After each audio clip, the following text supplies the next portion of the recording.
एक समय की बात है। नारायणपुर नाम के एक गांव में श्याम नाम का एक किसान अपनी पत्नी लक्ष्मी के साथ रहता था। दोनों एक दूसरे से बहुत प्यार करते थे। दोनों में बहुत लगाव था। मैं खेतों पर जा रहा हूँ। तुम दोपहर को भोजन बनाकर जल्दी डब्बा लेकर आ जाना। सुबह घर से जल्दी निकल जाते हैं और रात को भी घर देर से आते हैं। दिन रात काम करने के बाद भी सेठ जी ठीक से पैसे भी नहीं देते हैं ताकि हमारा घर परिवार अच्छे से चल सके। क्या कर सकते हैं? जो भाग्य में लिखा होगा वही होगा ना। अब चल के उस पहाड़ को पार करना होगा, नहीं तो दूसरे पहाड़ को पार करने में देरी हो जाएगी। फिर शाम को जल्दी भी तो घर आना है ना। जब तुम डब्बा लेकर आओ तो पहाड़ पर चलते हुए थोड़ा सतर्क रहना, नहीं तो गिर सकती हो। रोज तो लेकर आ रही हूँ ना, अब मुझे आदत हो गई है।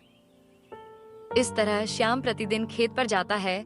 वहां जाने के लिए उसे एक बड़ा सा पहाड़ पार करना होता था। बाप रे, रोज रोज इस पहाड़ पर चढ़ना मुश्किल होता जा रहा है। अगर मुझे इतनी तकलीफ हो रही है तो फिर दोपहर को जब वो भोजन लेकर आती होगी तो उसे कितनी तकलीफ होती होगी। अगर ये पहाड़ नहीं होता तो कितना अच्छा होता। ये क्या अभी तक कोई नजर नहीं आ रहा है? शायद मैं ही जल्दी आ गया। क्या रे श्याम बेटा, तुम ही यहाँ पर पहले आए हो क्या? आप में कितनी सहनशीलता है, इतनी उम्र होने के बाद भी उस पहाड़ को पार करके आ जाते हैं। सच में आप में अभी तक बहुत शक्ति बची हुई है। नहीं, मैं तो कब का कमजोर हो गया था, लेकिन क्या करें, काम नहीं करेंगे तो पैसे कहाँ से आएंगे, और पैसे नहीं होंगे तो खाना कहाँ से आएगा। इसीलिए मरते दम तक काम तो करना ही पड़ेगा। मुझे महिला लोग भी यहाँ पर आकर काम करती हैं, तो मुझे काम करने में क्या दिक्कत है।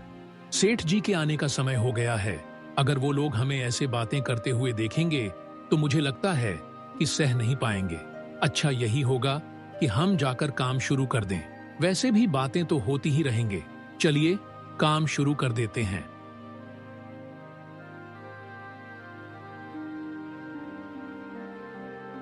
क्यों रे, सभी लोग आ गए हैं? क्या किसी ने छुट्टी तो नहीं ली? सब लोग आ गए हैं सेठ जी, लेकिन मुझे कैसे भी करके कल छुट्टी चाहिए। बड़े सेठ जी ने मुझे किसी को भी छुट्टी देने के लिए नहीं कहा है। तुम छुट्टी लेकर क्या करोगे बूढ़े? अगर तुझे कोई काम है तो रविवार को कर लेना। बात वो नहीं है सेठ जी, मेरी तबीयत आजकल बहुत खराब रहती है। 4 दिनों से मेरा शरीर पूरी तरह से टूट रहा है। पहाड़ चढ़ने में बहुत दिक्कत होती है, इसीलिए कल की छुट्टी मांग रहा हूँ ताकि मैं कल शहर जाकर अपनी दवाइयां लेकर आ सकूं। बस 1 दिन की ही तो बात है। क्या रे, कितनी बार बोला है तुझे? तबीयत अपने आप ठीक हो जाएगी, आया ना समझ में? अगर ज्यादा ही है तो रविवार को चले जाना। ऐसा क्यों बोल रहे हो बेचारे मोहन? काका को बहुत तकलीफ हो रही है। आप उन्हें अस्पताल जाने दीजिए, तभी उनकी तबीयत थोड़ी ठीक हो सकती है। ऐसे बिना दवाई के ठीक होना मुश्किल है। क्या रे, तू मुझे बोलने लायक हो गया है? चुपचाप अपना काम कर, नहीं तो 4 खींच कर मारूंगा। इसके बाद दोपहर में लक्ष्मी श्याम के लिए भोजन लेकर पहाड़ पर चढ़ने लगती है। हे भगवान, रोज रोज ऐसे पहाड़ पर चढ़ना मुझसे हो नहीं पाता। ऊपर से ये कड़ी धूप और पैरों में चप्पल भी नहीं है। धूप की गर्मी से पांव जल रहे हैं मेरे, लेकिन फिर भी जाना तो होगा ही, क्योंकि अगर मैं खाना लेकर नहीं गई तो वो भूखे रह जाएंगे।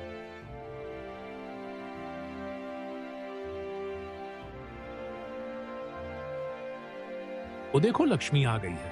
काका, आप भोजन लाए हो क्या? सुबह कुछ बनाकर लाया था। अपने साथ तुम्हारी पत्नी ने आज किसकी सब्जी लाई है? अरे काका, लक्ष्मी जो भी बनाती है वो बहुत स्वादिष्ट होता है। चलिए मैं आपको भी खिलाता हूँ। कुछ भी कहो, तुम बहुत भाग्यशाली हो श्याम। तुम्हें बहुत अच्छी पत्नी मिली है। हर रोज इतनी दूर से तुम्हारे लिए भोजन लेकर आना कोई मामूली बात नहीं है। बहुत भाग्यशाली हो तुम।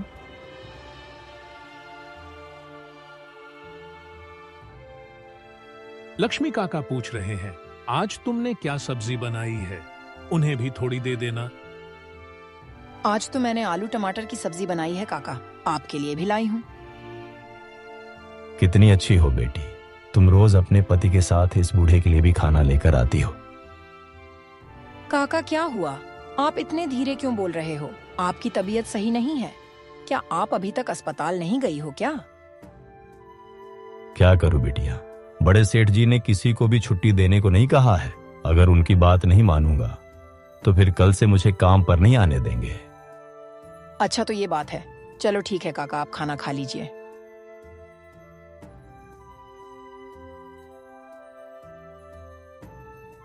अरे सुनो, तुम लोग कितनी और देर लगाओगे?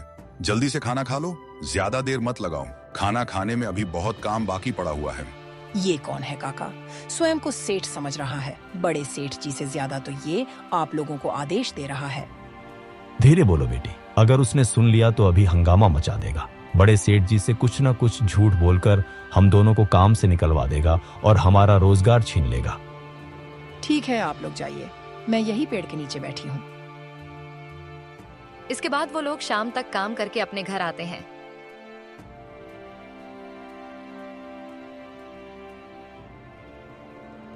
क्या हुआ लक्ष्मी, तुम ऐसे क्यों चल रही हो? कुछ भी तो नहीं। वो दोपहर में खाना लाते समय पत्थर से थोड़ी पैर में चोट लग गई थी, जिस कारण वहाँ थोड़ा दर्द हो रहा है। क्या कहाँ जरा पर दिखाना। अरे बाप रे, सच में तुम्हें बहुत ज्यादा चोट लग गई है। अगर इतनी बड़ी चोट लगी थी तो तुमने मुझे दोपहर में क्यों नहीं दिखाया? अरे छोटा सा तो घाव है, इसमें इतना क्या घबराना। वैसे भी तो हर रोज इतनी कड़ी धूप में पांव जल जाते हैं। अगर ये सब छोटी मोटी चीजों पर ध्यान दिया तो काम कैसे चलेगा? रुको, पहले मुझे पट्टी बांधने दो। 2-3 दोनों में ठीक हो जाएगी। अब से थोड़ी और सावधानी से चला करो। सिर पर टोकरी रखकर नीचे कैसे देखूंगी मैं, बताइए। चलो ये सब छोड़ो, अंधेरा होने वाला है, जल्दी घर चलते हैं। इसके बाद दोनों अपने घर जाते हैं। रात होने पर श्याम, तुम मेरे लिए कितना कष्ट उठा रही हो, और एक मैं हूँ जो तुम्हारे लिए चप्पल भी नहीं खरीद पा रहा हूँ। इस महीने के मिलने वाले पैसों से मैं सबसे पहले शहर जाकर तुम्हारे लिए चप्पल लेकर आऊंगा।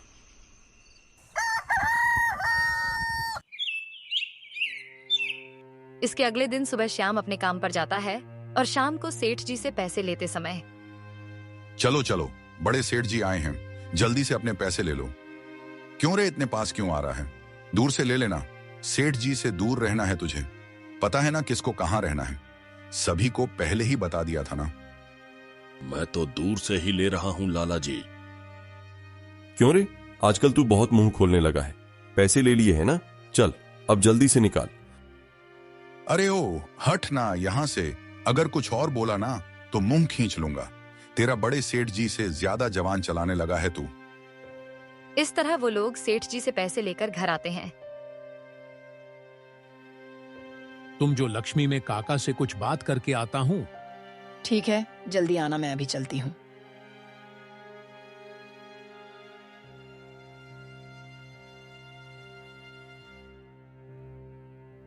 काका, कल छुट्टी है ना तुम्हें? कल अस्पताल जाना है ना, तो मैं भी कल तुम्हारे साथ चलूंगा। तुम क्यों तकलीफ ले रहे हो बेटा, मैं अकेले चला जाऊंगा।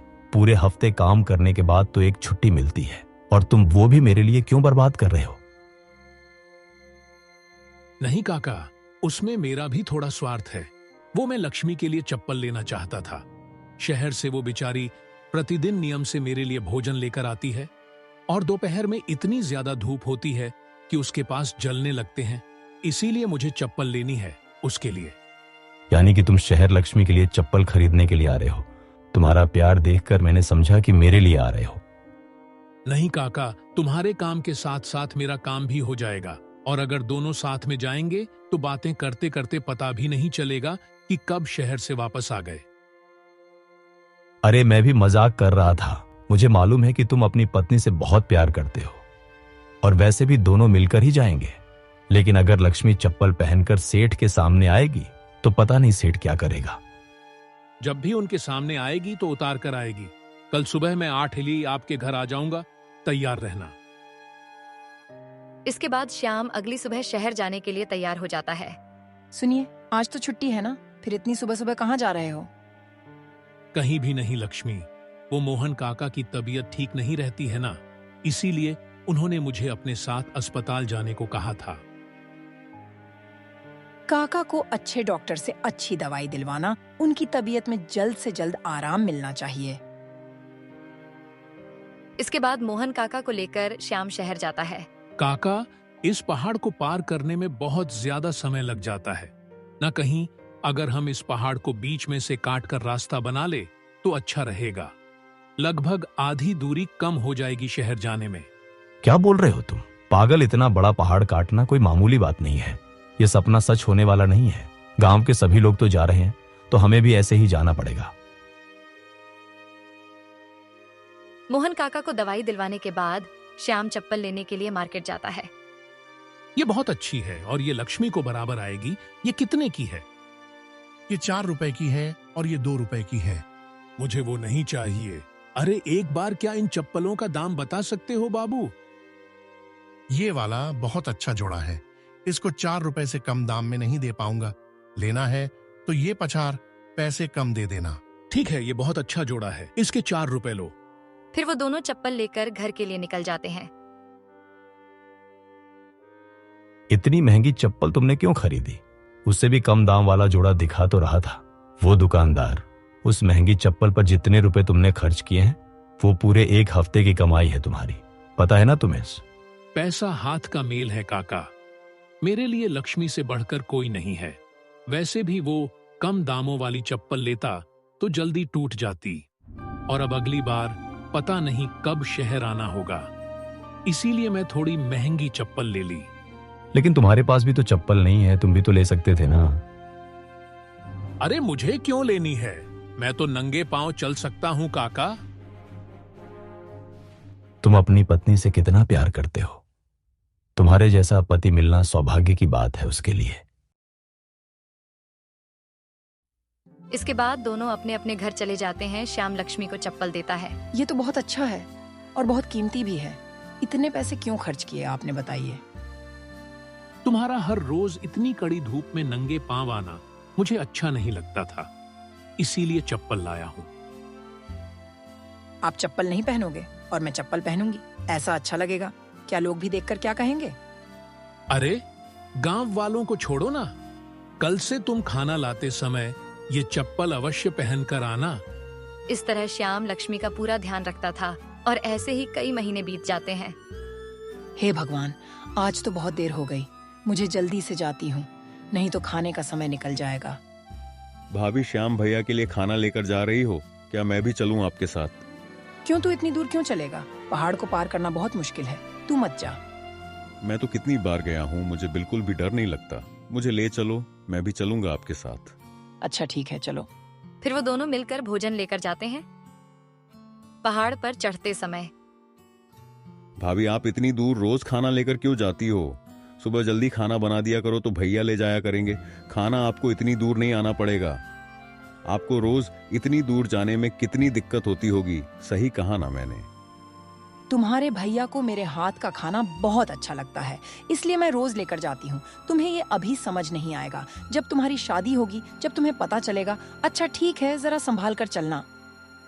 वो दोनों बातें करते हुए चल ही रहे थे, लेकिन तभी लक्ष्मी का पैर फिसल जाता है और वो लुढ़कते हुए नीचे गिर जाती है। बाप रे, भाभी नीचे गिर गई। मुझे जाकर भैया को बताना होगा, मुझे जल्दी से जाना होगा। इसके बाद वो बच्चा भागते हुए श्याम के पास पहुंचता है। भैया भैया, भाभी पहाड़ से नीचे गिर गई है, आप जल्दी चलिए। क्या क्या कह रहे हो तुम? हाँ भैया, मैं बिल्कुल सच कह रहा हूँ, आप जल्दी से मेरे साथ चलिए। इसके बाद श्याम तुरंत मोहन काका को लेकर घटना स्थल पर पहुंचता है। लगता है ये बेहोश हो गई है, लेकिन सांसें चल रही हैं। जल्दी से अस्पताल लेकर चलो। इसकी ऐसी हालत देखकर मुझे डर लग रहा है काका।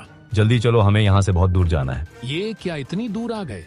लेकिन फिर भी शहर पास आने का नाम नहीं ले रहा है। मुझे बहुत डर लग रहा है काका, और कितना दूर जाना पड़ेगा। हम लोग तो इसी रास्ते से जाते हैं, तुम ज्यादा तड़प रहे हो, इसीलिए आज ये रास्ता बहुत लंबा लग रहा है। इस पहाड़ के ऊपर चलने से लेकर उतरने तक बहुत समय लगेगा। तब तक क्या होगा? मुझे बहुत डर लग रहा है। वो लोग मिलकर लक्ष्मी को अस्पताल ले जाते हैं।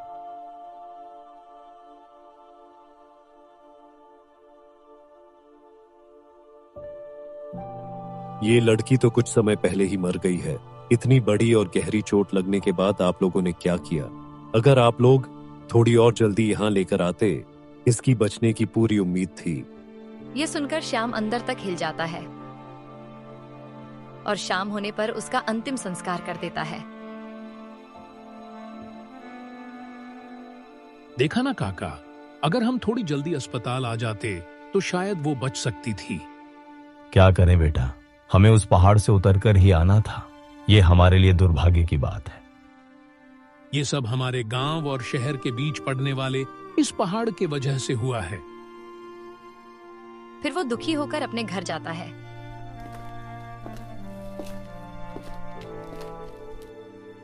तुम्हारी मृत्यु का कारण शहर के अस्पताल का बहुत दूर होना ही है। बस दुर्घटना होने के बाद अगर मैं बहुत जल्द ही तुम्हें ले जाता तो तुम्हें कुछ नहीं होता। इस सब का कारण केवल वो पहाड़ ही है। अगर उस पहाड़ को काटकर बीच से रास्ता बना दिया जाए तो गांव वालों को बहुत आसानी हो जाएगी। इतना सोचकर श्याम सुबह होने पर पहाड़ की ओर जाने लगता है।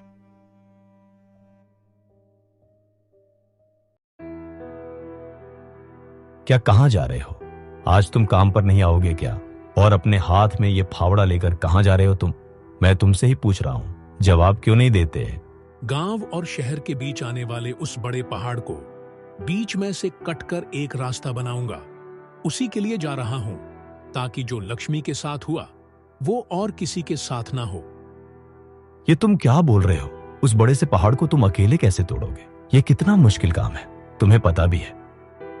चाहे वो कितना ही मुश्किल काम क्यों ना हो और मुझे रास्ता बनाने में कितने भी दिन क्यों ना लग जाए, लेकिन मैं बीच में से रास्ता बनाऊंगा ही।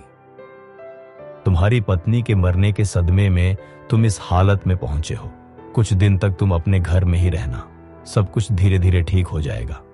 बेटा, उसके बाद तुम काम पर लौटना। मेरी बात मानो तो तुम सीधे अपने घर चले जाओ। देखो काका, आज के बाद इस गांव में वो परेशानी कोई और नहीं चलेगा। उसके लिए उस पहाड़ को काट कर रास्ता बनाना बहुत आवश्यक है। तुम काम पर जाओ, मुझे आज बहुत काम करना है।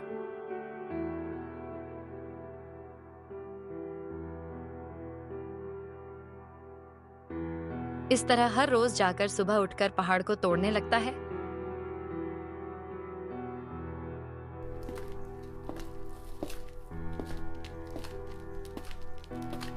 अरे वो देखो पागल, इसने तो पागलपन की सारी हदें पार कर दी है। उस बड़े से पहाड़ को काटना कोई मामूली बात है क्या? और वो भी एक अकेला व्यक्ति सच में पागल हो गया है ये। गांव के सभी लोग उसे देखकर पागल समझने लगते हैं और गांव के सभी लोग उसका मजाक बनाने लगते हैं।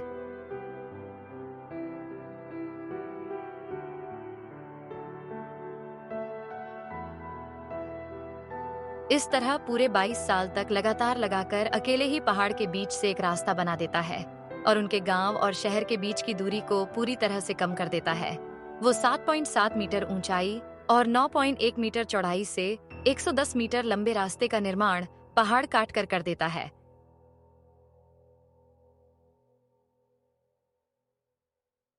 सीताराम, राधे राधे।